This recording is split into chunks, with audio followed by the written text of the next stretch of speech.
తెలంగాణలో సివిల్ పంచాయతీలు నిర్వహిస్తే వేటు పోలీస్ స్టేషన్స్లో భూములకు సంబంధించిన సివిల్ మ్యాటర్స్లో గనక డిస్కషన్లు పెట్టి లేకపోతే ఆ పంచాయతీలు పెట్టి వాటిని మేము పరిష్కరిస్తామని గనక ఎవరైనా పోలీసులు అక్కడున్న ఎస్హెచ్ఓ కానీ ఎస్ఐలు కానీ ఇంకెవరైనా పోలీస్ అధికారులు గనక ఆ ప్రయత్నం చేస్తే వాళ్ళ మీద వేటు వేస్తామని డీజీపీ చెప్తున్నారు శివధర్ రెడ్డి.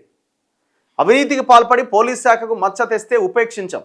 రాష్ట్ర పోలీసులకు డీజీపీ శివధర్ రెడ్డి సందేశం. తెలంగాణలో ఉన్న చాలా పోలీస్ స్టేషన్స్లో జరిగే పంచాయతీలే ఈ భూముల సెటిల్మెంట్లు. వాస్తవమా కాదా ఇది?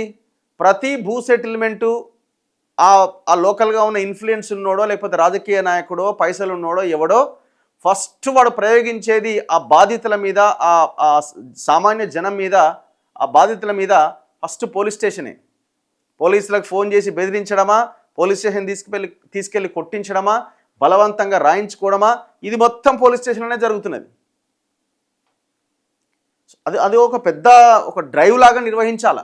అండ్ దట్టు ప్రతి పోలీస్ స్టేషన్లో సీసీ కెమెరాలు ఉన్నాయంటున్నారు. మీరు చెప్తున్నారు కదా మేము ఎట్టి పరిస్థితుల్లో వేటు వేస్తామని.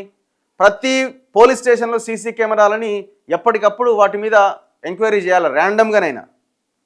సో అప్పుడైనా కొంచెం ఆ పోలీస్ స్టేషన్ అధికారులు భయం ఉంటుంది.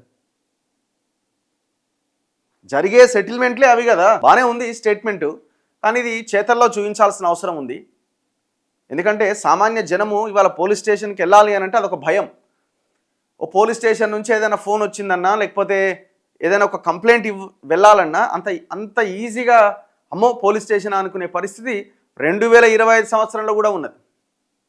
ఎందుకున్నది అంటే ఈ రాష్ట్రంలో, ఈ దేశంలో పోలీసింగ్ అనేది అదొక ప్రజలకు సంబంధం లేనటువంటి, ప్రజల కోసం పనిచేయనటువంటి ఒక వ్యవస్థగా ప్రజలు అనుకుంటున్నారు. దాన్ని మార్చాలా?